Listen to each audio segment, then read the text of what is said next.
तरीके से एसडीएम ज्योति पे आरोप लग रहे हैं कि शादी के बाद वो कहीं न कहीं भारतीय संस्कृति का उल्लंघन किए हैं। ठीक है, ये एक बयान लग रहा है, लेकिन कुछ लोग इस पे ये भी कह रहा है कि महिलाओं को भी अधिकार है कि एक्स्ट्रा मैरिटल अफेयर 200 गुना भी रख सकती हैं। ऐसा बयान महिलाएं ही दे रही हैं। कैसे देखती हैं आप इस पूरे परिप्रेक्ष्य को? देखिए, आप मुझे ये बताइए, आप लोग सभी मीडिया कर्मी से हम पूछते हैं, क्या ये पहला इतिहास हुआ इस तरह का? क्या इसके पहले ऐसा कोई प्रकरण नहीं हुआ है किसी के जीवन में?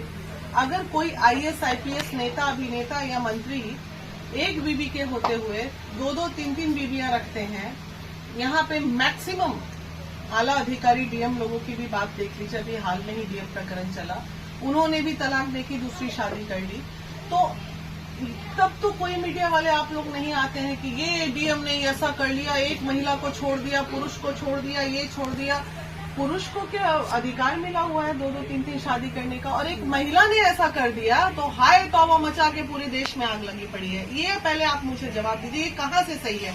एक ही देश में 2 तरह की नीतियां, पुरुष के लिए अलग और महिला के लिए अलग। अरे भाई, जीवन है, अगर मन नहीं भरा पुरुष का तो उसने दूसरी शादी कर ली। उसी तरह महिला को भी अगर मान लीजिए क्या अंदर उसके साथ बीता, क्या नहीं बीता, क्या मेंटल मैच नहीं हुआ, और अगर वो डिवोर्स देके उसको छोड़ के आगे बढ़ना चाहती है तो वो इतना हाई, तो कभी आपने ये सोचा कि वो पति जो एक शब्द, एक पल नहीं सोचा अपनी पत्नी को सड़क पे उतारते हुए, वो अकेले कितना टॉर्चर करता होगा? हम लोग ये चीज झेले हैं, पर्सनली मैं झेली हूँ, इसलिए मुझे समझ में आता है कि कैसी वस्तु स्थिति से महिलाओं को गुजरना पड़ता है। लेकिन यहाँ पे आलोक मौर्य का सीधा बयान ये है कि उनके परिवार वाले, मतलब ससुराल पक्ष वाले, उनसे जान से मारने की धमकी, जॉब को खा जाना और तमाम तरह की चीजें। देखिए, लड़ाइयाँ जब छिड़ती हैं तो बहुत तरह के आरोप प्रत्यारोप लगते हैं, झूठे भी लगते हैं। कोर्ट कचहरी का मामला जब आता है तो कुछ सच कुछ झूठ चलता रहता है।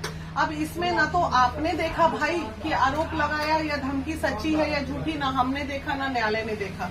गवाह के मुताबिक ही उस पर डिसीजन होगा, और उसकी भी इतनी जरूरत नहीं है आलोक को। आलोक के साथ थोड़ा बुरा हुआ है, इस बात से हमारी सहमति है, लेकिन ये पहला इतिहास नहीं है इस धरती का जिसपे इतना ज्यादा हम लोग हाई तौबा मचाए। कमांडेंट मनीष दुबे जो अफेयर में है, क्या उनके लिए क्या कहिएगा? ये कैसे आप कह सकते हैं कि अफेयर में दोस्त नहीं हो सकता? क्या एक साथ में काम करने वाले लोग दोस्त नहीं हो सकते? साथ में कॉफी नहीं पी सकते? बंद कमरे में एक लड़की, मैं अपनी बताती हूँ, बाकी की छोड़ दीजिए, जब हम बंद कमरे में 10 मर्दों के साथ मीटिंग करके अकेली महिला जब बाहर निकलती है तो समाज उसको किस निगाह से देखता है? आपको समझ में आता है? हमें समझ में आता है, हम झेलते हैं वो दर्द कि किस तरह अगर उसी बंद कमरे में 10 महिलाओं के साथ एक पुरुष मीटिंग करके निकलता है बाहर, तब तो समाज की नजर नहीं उठती है। मतलब आलोक मौर्य जो है वो पत्नी को पढ़ा लिखा के एसडीएम बना दे, बहुत बड़ा गलती कर। नहीं, बिल्कुल गलत नहीं। मैं इस पे जवाब देती हूँ। आप बता रहे आलोक मौर्य ने पढ़ा लिखा के गलत, ये भी तो हो सकता है। आलोक कुमार जब वो देखा अपनी पत्नी को लाया, वो पढ़ने में, ये मैं बस स्टोरी कह रही हूँ, इट शुड बी पॉसिबल कि वो ऐसी लड़की को देखा ये पढ़ने में अच्छी है, चलो इस पे हम लगाए, वो अपना करियर उस पे देख रहा होगा, साथ साथ शक भी करता होगा। वो इतना आगे, वो आज शक इतना बड़ा मशहूर बनके। चैट जो वायरल हुआ, क्या ये फर्जी है? भाई, चैट में क्या था? आई लव यू था ना। अब ये बताइए, आई लव यू लिखने से ये कहाँ साबित होता है कि हमारा कैरेक्टर खराब है? हम तो बहुत सारे ऐसे फ्रेंड हैं, फ्रेंडशिप डे के दिन जब मैसेज आता है दोस्तों का, लड़के दोस्त की बात करते हैं, आई लव यू कैसे हो, लेकिन मैम कोई पति बर्दाश्त करेगा इस चीज को? नहीं करेगा। तो क्या पति को पत्नी को नंगा कर देना चाहिए रोड पे? अरे इज्जत की बात है, प्यार से बांधो यार, मान लीजिए प्यार से बांधो। ये क्या मतलब है? उनका इज्जत का तार बना दिया, छोटी सी गलती। तुमने आंख से तो कभी उसको देखा? अगर तुम पत्नी से प्यार करते हो तो उसको नंगा नहीं करते। मानवी जी, ये पूरा खेल जो है मेल ईगो का है। Male ego definitely. अभी मैं कल भी डुमराव में मैं बाइट दे रही थी, वहाँ सभी मेल ने ये बात एक्सेप्ट किया। आप देखिएगा कि हाँ, 90% केसेस में मेल ईगो क्रैश करता है। 10% ऐसे उदार दिल वाले पुरुष होते हैं जो महिलाओं की तरक्की बर्दाश्त करते हैं। बहुत सारी लोगों का तो शादी के बाद पढ़ना चाहती है, जॉब करना चाहती है, लोग ये बोल रहे हैं कि आलोक मौर्य जो जरूर है पढ़ाएंगे, वो 10% वाले जो बचे हुए हैं पति हैं, वो जरूर पढ़ाएंगे। कैसे पढ़ाएंगे? इतना बड़ा घटना हो गया, नहीं पढ़ाएंगे। एक महिला अगर देश में ये की भी गलत की तो उससे पूरे देश की महिला को आप जज करेंगे?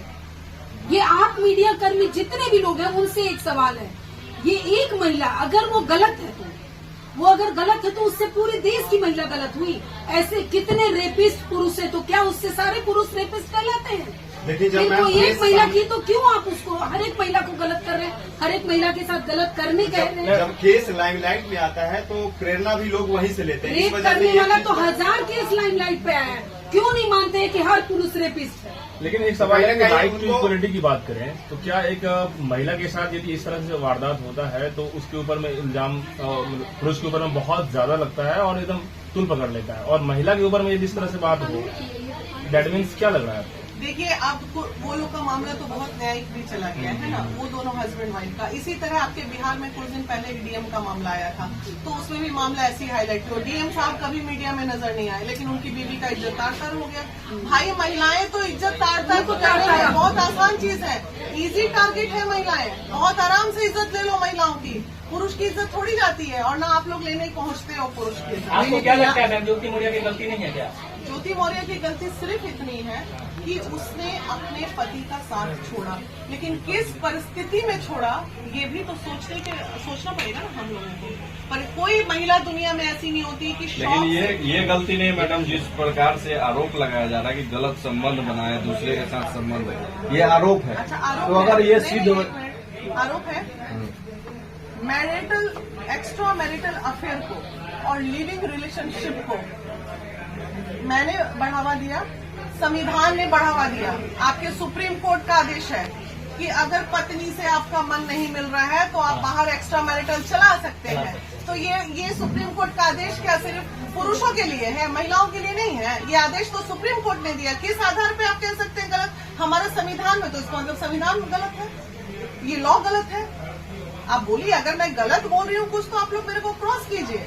ये क्या अधिकार हमने दिया किसी को या आपने दिया? ये सुप्रीम कोर्ट का आदेश है कि अगर आपका मन नहीं मिल रहा है, आपका मेंटल मैच नहीं हो रहा है पति पत्नी के बीच में, और इस परिस्थिति में अगर एक्स्ट्रा मैरिटल अफेयर बाहर चल रहा है तो ये गलत नहीं है। ये मैं नहीं, हमारा संविधान, हमारा लॉ कहता है। मतलब बिना तलाक के, मतलब मनीष दुबे यहाँ पे सही है, तलाक के कैसे? मतलब कि मनीष दुबे, एक्स्ट्रा मैरिटल की बात, मनीष दुबे मैडम यहाँ पे सही है। नहीं रही है ये लीना जी, आज लीना जी, लॉ मनीष कर रही है, आप मनीष दुबे की बात कर रहे हैं। नहीं। ये बात लॉ का किया इन्होंने। हमने लॉ की बात की ना। लॉ की बात अच्छा, की। लिविंग रिलेशनशिप को किसने दिया?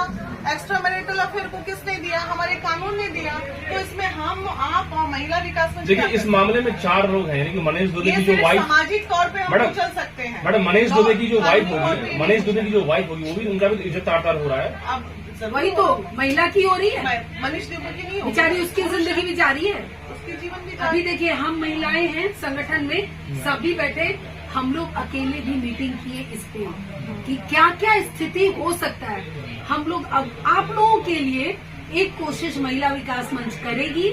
हम कोशिश करेंगे ज्योति मौर्य से मिलने जरूर का मिलना चाहिए। और वस्तु स्थिति को जानेंगे, उसके बाद आपको जरूर बताएंगे कि क्या रहा होगा, अंदर की किस बात परिस्थिति जाननी में क्या पड़ेगी। बनेगा। देखिए, अंदर मतलब मिलने जाएगी आप। कोशिश करेंगे। फिलहाल कंक्लूड कैसे कीजिए, कंक्लूड कैसे क्या संदेश देंगे? उसके पति को समझाएंगे। क्या संदेश देंगे? प्रेम सारे मेंटल मैच। अच्छा, ये पूरा जो प्रकरण हुआ, हाँ। ये इसलिए तूल पकड़ा कि ये पीसीएस अधिकारी का ये मैटर है। दूसरा, आम महिला देखो, हाँ, आम महिला बहुत सारी चीज होती है। किसी की नजर नहीं। जहाँ पे कद ऊंचा होगा वहाँ पे उंगलियां उठेंगी, जैसे रीना मानवी पे उठती है वैसे जहाँ नाम है वहाँ बदनाम। बिल्कुल, जो जहाँ नाम है, आपका कद ऊंचा होगा, आए दिन हम पे गालियां पड़ती है ना, गालियां भी देते हैं, कैरेक्टर पे भी बोलते हैं। उसी तरह वो एसडीएम थी, इसलिए अगर वो एक मामूली से हाँ, स्कूल की कोई तब तो कोई क्लर्क चर्चा भी रहती, नहीं होता। शिक्षिका रहती या कुछ से चर्चा में ही नहीं आती। ये तो वो गलत एग्जाम्पल सेट किया जा रहा है एक तरीके से। भाई, जहाँ महिलाओं का कद ऊंचा होता है तो छींटे बहुत जबरदस्त पड़ते हैं महिलाओं पे, और तुरंत पड़ते हैं। अभी आप देखिए, नेहा सिंह राठौर ने भी इस बात को सहमति दी ना,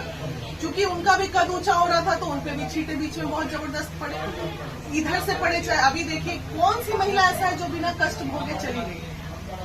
मैं सैकड़ों ऐसी महिलाओं को जानती हूँ जो हमारे ऊपर के पद पे बैठी हुई हैं और कोई भी बिना कष्ट की नजर नहीं आती है। तो हमें पता है ना, हमें पता है, चाहे वो हम नाम नहीं लेंगे। सीता मैया पे उठा दिया लोग तो। भाई, हमारा